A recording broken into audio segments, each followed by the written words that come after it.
Hello children, how are you? Today I will teach you lesson of class 5th social science chapter number 4. Its name is water means पानी। इसमें हम निम्नलिखित चीज़ों के बारे में जानेंगे जैसे कि सोर्सेज ऑफ वाटर अर्थात पानी के स्रोत, मीन्स ऑफ एरिगेशन सिंचाई के संसाधन, सॉल्युबल एंड इनसॉल्युबल अर्थात घुलनशील अघुलनशील, मेजरिंग लिक्विड्स मीन्स तरल चीज़ों का मापन, change in source of water पानी के स्रोतों में परिवर्तन, फ्लोटिंग एंड सिंकिंग अर्थात बहना तैरना या डूबना, मिसिबल एंड इनमिसिबल अर्थात घुलनशील और अघुलनशील वस्तुओं के बारे में देखते हैं। Heading number first, sources of water. Source means स्रोत होता है, मीन्स पानी के स्रोतों के बारे में हम इसमें अध्ययन करेंगे। Rain is the main source of water, बरसात पानी का प्रमुख स्रोत होता है। The other sources of water are lakes, ponds, rivers, seas and oceans. पानी के दूसरे स्रोत हैं झील, पॉन्ड मीन्स तालाब, रिवर्स नदियाँ, सीज समुद्र और सागर अर्थात समुद्र, सागर, नदी, तालाब और झील ये पानी के दूसरे स्रोत हैं।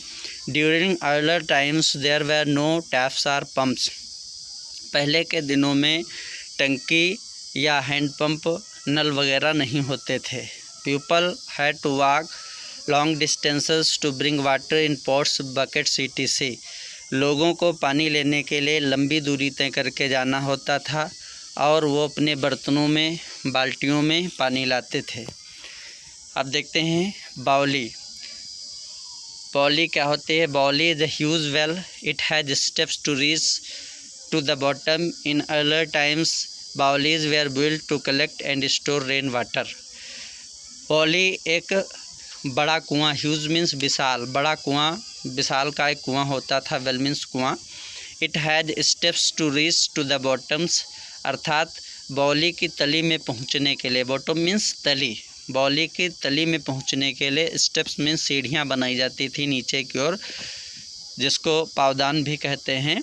In earlier times baolis were built to collect and store rain water. पुराने समय में बावली पानी को इकट्ठा करने के लिए अर्थात बरसात के पानी को स्टोर करने के लिए, उसको भंडारित करने के लिए और उसको इकट्ठा करने के लिए बनाई जाती थी। अ बावली is also called a step well, और बावली को एक सीढ़ी वाला कुआं भी कहा जाता था।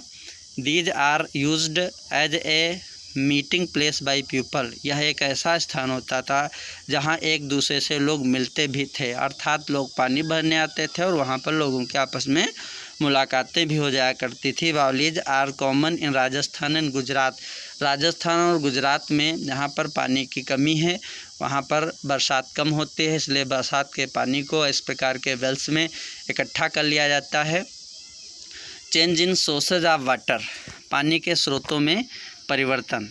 इन ancient times women used to walk many kilometres every day to fetch drinking water from a well अर्थात प्राचीन समय में women used to walk many kilometres every day to fetch means भरना, drinking water from a well अर्थात पुराने समय में औरतें कुओं से पानी भरने के लिए कई किलोमीटर दूर पैदल चलकर जाया करती थीं।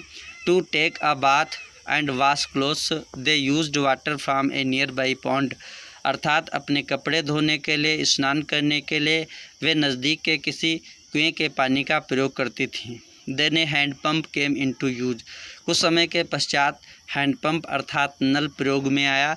Then electric pump went installed which pulled the ground water to fill up the overhead tank अर्थात उसके बाद में इलेक्ट्रिक पंप अर्थात विद्युत से चलने वाला, बिजली से चलने वाला पंप आया और उस पंप के द्वारा ज़मीन के अंदर के सतही वाटर को ऊपर ला करके टंकी में या ताल में या वेल में, कुएं में भर लिया जाता था। From the overhead tank water came to the taps in the kitchens, इस प्रकार से उस पानी को टंकियों में स्टोर करके भर के और उसको किचन तक टंकियों के माध्यम से पहुंचाया जाता है या पहुंचाया जाता था। फिर देखते हैं इसके बाद में पियानो पियानो नहीं, प्याऊ क्या होते हैं? आप लोग जानते हो गर्मियों में सड़क के किनारे मिट्टी के घड़े रख दिए जाते हैं, टंकियां लगा दी जाती हैं जिस पर लिखा होता है ठंडा पेय, ठंडा जल, शीतल जल या प्याऊ। ये प्याऊ होते क्या हैं? Many people serve free water to people on the road sides. बहुत से लोग सड़क के किनारे लोगों को फ्री में पानी उपलब्ध करवाते हैं, उनको गर्मियों के समय में ठंडा पानी उपलब्ध करवा करके सेवा करते हैं। Pyau can be seen along the road sides, अर्थात सड़क के किनारे आप इस प्रकार के प्याऊ देख सकते हैं। Some people organise free water camps to provide drinking water to people. कुछ लोगों को इस प्रकार का पीने योग्य पानी प्रदान करने के लिए एक संगठन बनाते हैं और कैंप लगा करके लोगों को पानी उपलब्ध करवाते हैं। It is a common sight to see earthen pots filled with water and kept on the road side under tree for the use of people. ये एक विशेष प्रकार की नज़रिया है जिसमें लोग अर्थन पॉट्स अर्थात मिट्टी के घड़े में पानी को भर के किसी ठंडे स्थान पर, किसी पेड़ के नीचे या किसी छायादार स्थान पर जहाँ पर पानी ठंडा बना रहे, ऐसे स्थान पर पानी को रख देते हैं, उन घड़ों को रख देते हैं जैसे कि लोग उस पानी का प्रयोग कर सकें, उस पानी को गर्मियों में पी सकें और अपनी प्यास बुझा सकें। इसके बाद देखते हैं मीन्स ऑफ इरिगेशन अर्थात सिंचाई के संसाधन। In India, our fields are irrigated with the rains that we get during monsoons, but it is unevenly distributed, so we need some artificial means to water our crops timely. This is called irrigation. Bharat में in India means Bharat में our fields are irrigated with the rains, हमारी फसलों को वर्षा के पानी से सींचा जाता रहा है। That we get during monsoons, जो पानी हमें केवल बरसात के दिनों में ही मिलता है। But it is unevenly distributed, लेकिन यह पानी समान रूप से हर जगह नहीं मिलता है, अर्थात बारिश हर जगह पर एक समान नहीं होती, कहीं ज़्यादा बारिश होती है तो कहीं पर कम बारिश होती है। So we need some artificial means to water our crops timely. इस प्रकार से हमें भौतिक रूप से अपने खेतों को, अपनी फसलों को पानी उपलब्ध करवाने के लिए सिंचाई के आर्टिफिशियल मीन्स का आर्टिफिशियल संसाधनों का प्रयोग करना होता है। This is called irrigation. इसी आर्टिफिशियल जो सोर्सेज होते हैं, मीन्स होते हैं सिंचाई के, इसी को हम इरिगेशन कहते हैं। The different source of irrigation in our country are wells, tubewells, tanks and canals. अर्थात हमारे देश में सिंचाई के विभिन्न संसाधन हैं, अलग अलग क्षेत्र में, अलग अलग देशों में, अलग अलग प्रदेशों में। कहीं पर कुओं से सिंचाई होती है, कहीं पर ट्यूबवेल से सिंचाई होती है, कहीं टैंक और नहरों से सिंचाई होती है। टैंक मीन्स एक तरीके से पॉन्ड या तालाब भी कह सकते हो। Different crops have different water requirements. अलग अलग प्रकार की फसलों को अलग अलग प्रकार कम या ज़्यादा पानी की ज़रूरत होती है। For example rice crops requires more water. उदाहरण के लिए धान की फसल को पानी की अधिक आवश्यकता होती है। Wheat crop requires to be irrigated at different stages. लेकिन जो गेहूं की फसल होती है उसको अलग अलग स्थिति में अर्थात अलग अलग कंडीशन में पानी की ज़रूरत होती है। माने धान की फसल को तो चाहिए कि उसमें बराबर पानी खेत में भरा रहे, लेकिन गेहूं में ऐसा नहीं है, रुक रुक करके उसमें पानी दिया जाता है। Crops like sugarcane, rubber and tea require less water. जबकि गन्ने की फसल को, रबर की फसल को, जिससे रबर पैदा होती है, उसके जो पेड़ होते हैं, और चाय की खेती में कम पानी की ज़रूरत होती है। फिर देखते हैं वेल्स क्या होते हैं। कुएँ, वेल मीन्स कुआँ। A well is a deep hole in the ground where water is available. कुआँ ज़मीन में एक गहरा गड्ढा होता है जिसमें पानी उपयुक्त रहता है अर्थात उपस्थित रहता है। The water is drawn out using A pulley. Pulley means एक घिरनी। पानी को ऊपर खींचने के लिए एक जो है स्टैंड तैयार करके उसमें एक पुली लटका दी जाती है। उस पुली में रस्सा डाल करके बकेट से, बाल्टी से पानी को कुएं से बाहर खींचा जाता है। A rope attach to a basket is pulled over the pulley to draw the water. अर्थात रस्से से एक बाल्टी को अटैच करके, जोड़ करके उस पुली के द्वारा पानी को खींचा जाता है बेल से। The string goes around the grooves of the pulley. और जो रस्सा होता है, स्ट्रिंग जो रस्सी होती है, वो पुली के चारों ओर घूमती है, पुली में घूमती है और वो रस्सा अंदर जाता है, उसको खींचा जाता है तो बाल्टी ऊपर आ जाती है। फिर ट्यूबवेल्स क्या होते हैं। अगर हम देखें तो ट्यूब को हम कह सकते हैं कोई पाइप या कोई नली, और वेल मीन्स कुआं, अर्थात नली वाला कुआं। आप जानते हो जो हमारे ट्यूबवेल्स होते हैं, बोरिंग होते हैं, उसमें पाइप डाली जाती है, धरती में छेद करके, होल करके उसमें पाइप डाली जाती है, और इसीलिए उसको ट्यूबवेल कहते हैं। Tubewells are use to draw underground water by means of electric pumps, अर्थात ट्यूबवेल्स के द्वारा सतही जल को माने धरती के नीचे के जल को इलेक्ट्रिक पंप माने विद्युत पंप के द्वारा खींचा जाता है।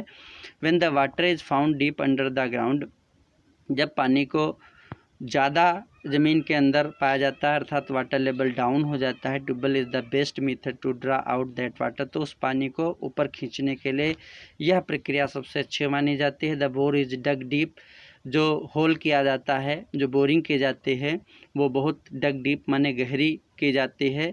And tubes are sunk in it, और उसमें पाइप डाल दी जाती है, और उस पाइप में मोटर लगा करके पानी को खींचा जाता है। Tubewells are widely used by the farmers because it is an easy method of irrigation, अर्थात किसानों के द्वारा विस्तृत रूप से ट्यूबवेल्स का प्रयोग किया जाता है क्योंकि सिंचाई का ये सबसे सरल और अच्छा तरीका है।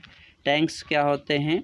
इन some places like the southern plateau the ground is hard, it is very difficult to dig wells there during the rainy season. Some low lying areas get filled with water, these are called tanks. This water is used to irrigate the fields during the dry seasons. माने in some places like the southern plateau, अर्थात जो दक्षिण का पठार है वहाँ पर जो ग्राउंड है, जो ज़मीन है वो बहुत हार्ड है, कंक्रीट है। It is very difficult to dig wells there, वहाँ पर कुएँ खोदना बहुत कठिन है। ड्यूरिंग द रेनी सीजन, अर्थात बरसात के मौसम में। Some low lying areas get filled with water, कुछ निचले क्षेत्र जो होते हैं वो पानी से भर जाते हैं। दीज आर कॉल्ड टैंक्स, ऐसे स्थानों को ही टैंक्स कहा जाता है। This water use to irrigate the field during the dry seasons, और सूखे के दिनों में या गर्मी के दिनों में जब बारिश नहीं होती है तो इसी जगह पर इकट्ठे इस पानी को सिंचाई के लिए प्रयोग किया जाता है, क्योंकि वहाँ पर कंक्रीट होती है तो पानी जल्दी से सूखता भी नहीं है। कैनल्स, नहरें क्या होती हैं? Canals are small channels dug to take water out from the rivers and irrigate the fields. Canals are some small channel, channel माने नाली कह सकते हो, नाला कह सकते हो। Dug to take water out from the rivers, अर्थात नदियों से इस प्रकार के बड़े नाले खोदे जाते हैं जिसमें से पानी ला करके खेतों तक पहुंचाया जाता है, खेतों की सिंचाई की जाती है। ऐसी नालियों को, ऐसे नालों को ही नहर कहा जाता है। फिर डिवाइसेस यूज्ड फॉर इरिगेशन, अर्थात सिंचाई के लिए कौन कौन से यंत्रों का प्रयोग किया जाता है? The crops in fields are irrigated by tubewells, wells, canals and lakes, अर्थात फसलों की सिंचाई करने के लिए ट्यूबवेल्स का प्रयोग करते हैं, वेल्स माने कुओं का प्रयोग करते हैं, कैनल्स नहर, एंड लेक्स झीलों का प्रयोग किया जाता है। Some devices that are used for irrigation are given below, कुछ और डिवाइसेस हैं, यंत्र हैं जिनका प्रयोग सिंचाई के लिए किया जाता है, वो नीचे हैं। स्प्रिंकलर्स, स्प्रिंकलर्स क्या होता है इस बारे में हम समझेंगे। Water is distributed through the pipes and regular intervals using a pump irrigating crops in this way gives the effect of rainfall, the sprinkler system helps to save water, अर्थात जिस प्रकार से आप देखते हो एक फुहार के रूप में पानी खेतों को दिया जाता है। Water is distribute through the pipes, अर्थात पाइप के माध्यम से खेत को पानी उपलब्ध किया जाता है, अलग अलग पाइप के माध्यम से पानी खेतों में पहुंचाया जाता है। यूजिंग ए पंप, इसमें एक मोटर का पंप का प्रयोग किया जाता है। Irrigating crops in this way gives the effect of rainfall, इस प्रकार से फसलों की सिंचाई करने से खेतों को बिल्कुल बरसात के जैसे ही प्रभाव होता है। जिस प्रकार के बरसात से पानी को बरसात के पानी से फसलों को लाभ होता है, उसी प्रकार से स्प्रिंकलर से सिंचाई से फसलों को लाभ होता है। The sprinkler system has to save water, और इस सिस्टम में, स्प्रिंकलर सिस्टम में पानी को बचाया भी जा सकता है, पानी सेव किया जाता है, अर्थात कम पानी में ही ज़्यादा फसलों की सिंचाई की जाती है। फिर देखते हैं वाटर व्हील किसे कहते हैं। A water wheel consist of a large wheel mounted vertically on a horizontal axis, a number of blades or buckets are arranged, अर्थात ये प्रकार से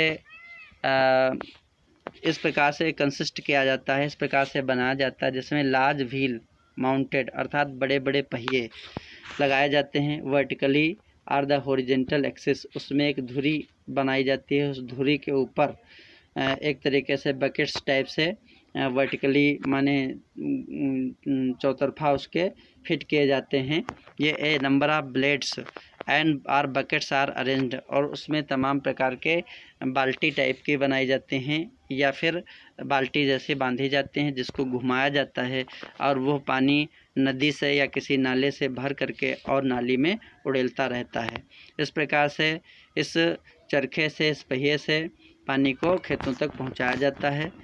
फिर देखते हैं on its outside rim forming the driving surface when the water strikes the buckets the wheel rotates and the water in the buckets fall on the other side and is directed into water channels to irrigate the crops। उसके बाद में क्या होता है, on its outside rim forming the driving surface, अर्थात जो घेरा बनाया जाता है, इस घेरे में जिसमें बाल्टी बांधी जाती हैं, उसको जब घुमाया जाता है तो बाल्टियाँ उस किसी टैंक से, किसी तालाब से पानी को भरती हैं और उसके बाद में उसको जब व्हील को घुमाया जाता है, रोटेट किया जाता है, तो पानी उस बाल्टियों में भर जाता है और दूसरी तरफ बनी हुई नालियों में पानी उड़ेल दिया जाता है, जो पानी छोटी छोटी नालियों से होकर के हमारी फसलों को सींचता है। वाइंड मिल पवन चक्की, in some places wind energy is use to draw water from wells, अर्थात कुछ जगहों पर कुओं से पानी निकालने के लिए वाइंड मिल माने पवन चक्की या पवन शक्ति का भी प्रयोग किया जाता है। वाटर पंप मतलब पानी निकालने के लिए जिस इलेक्ट्रिक पंप का हम प्रयोग करते हैं, इसको हम मोटर भी कहते हैं। Motorised water pumps are also used to draw underground water to irrigate fields, अर्थात मोटर से जुड़े हुए पंप को ज़मीन के अंदर के सतही वाटर को बाहर निकालने के लिए, सतही जल अर्थात धरती के नीचे के जल को वापस निकालने के लिए मोटराइज्ड पंप या वाटर पंप या इलेक्ट्रिक पंप का प्रयोग किया जाता है। टू इरिगेट फील्ड्स अर्थात खेतों को सींचने के लिए, जिसको हम समरसेबल भी कहते हैं। आज बोरिंग के नीचे 20-40 फीट अंदर समरसेबल को लटका करके, डाल करके, और कितना भी कम वाटर लेवल होने पर पानी को अंदर से खींच करके बाहर निकाला जाता है और अपनी फसलों की सिंचाई की जाती है। जिन क्षेत्रों में वाटर लेवल, जल स्तर बहुत डाउन हो जाता है, वहाँ पर इस प्रकार के मेथड बहुत यूज़फुल होती है। फ्लोटिंग एंड सिंकिंग अर्थात तैरना और डूबना।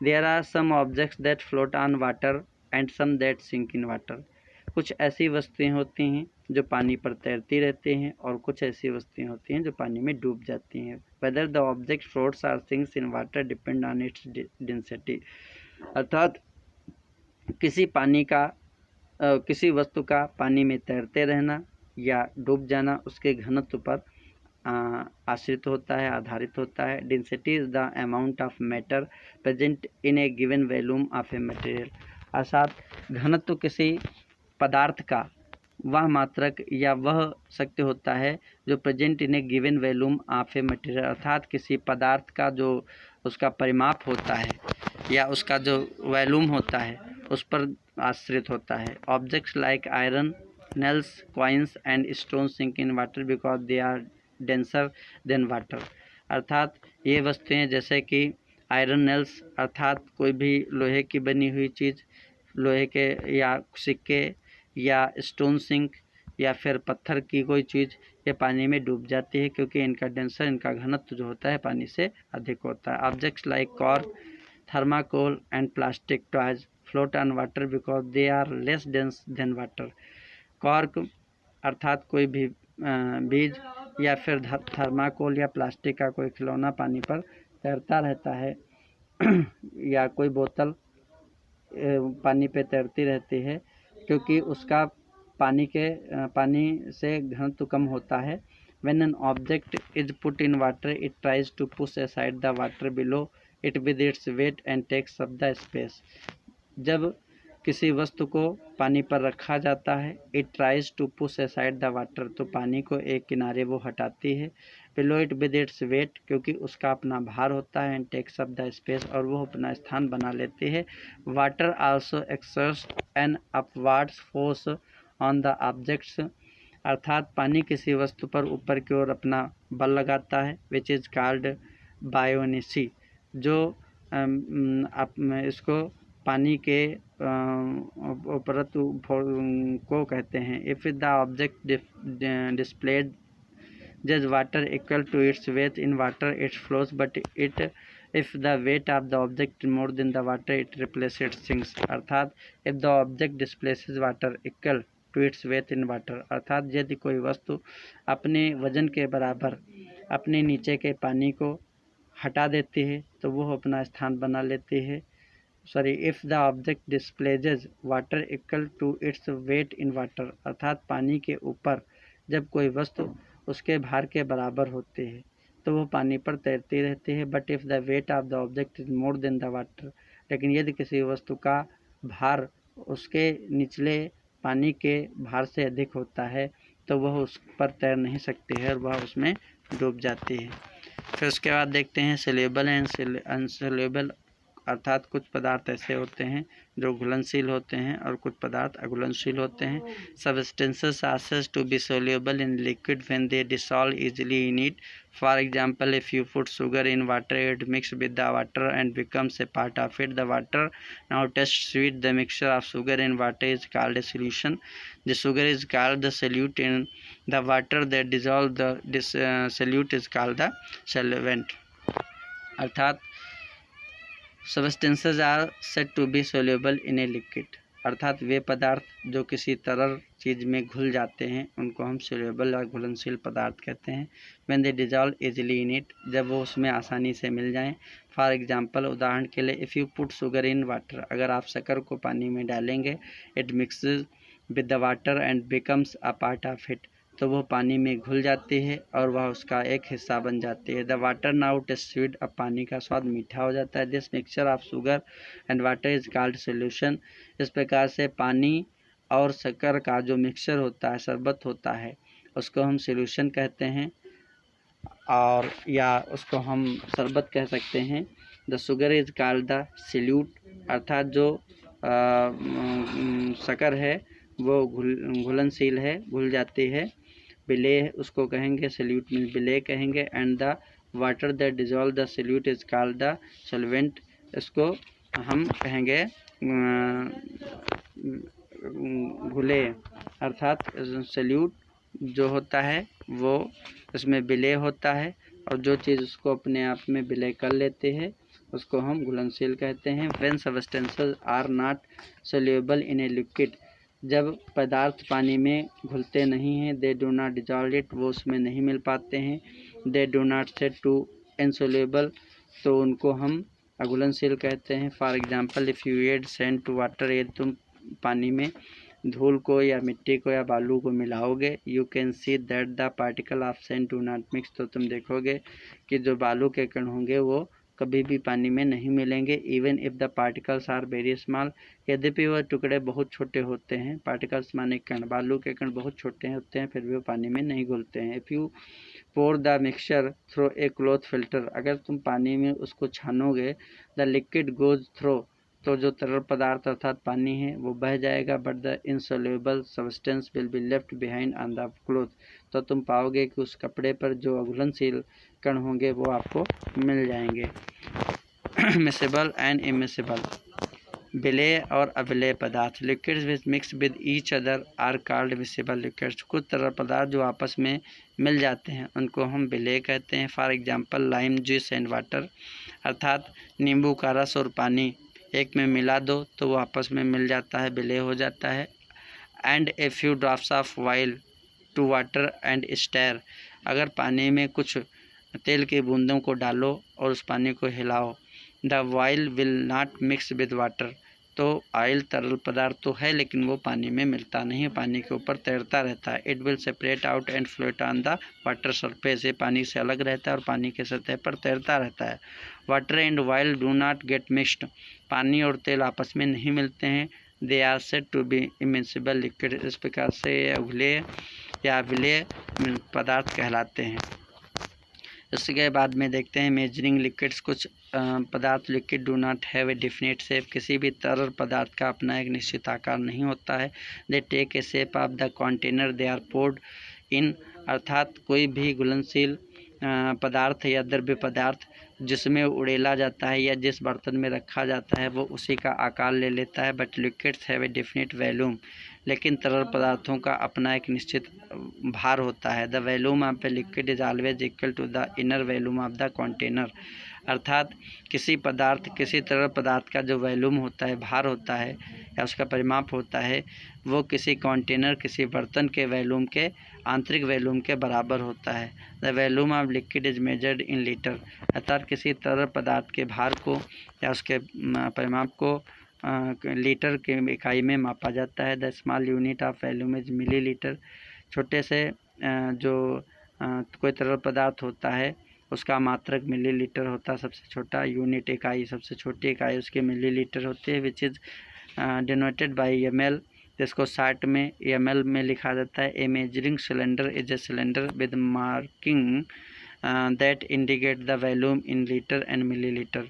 एक प्रकार का ये मापन सिलेंडर होता है जिसमें किसी तरल पदार्थ को डाल करके उसमें मापा जा सकता है। उस पर मात्रक अंक इकाइयाँ लिखी होती हैं और ये माप सकते हैं कि वो कितने लीटर और कितने मिलीलीटर द्रव्य पदार्थ है। इस प्रकार से लेसन आपका कंप्लीट होता है। Best of luck, work hard.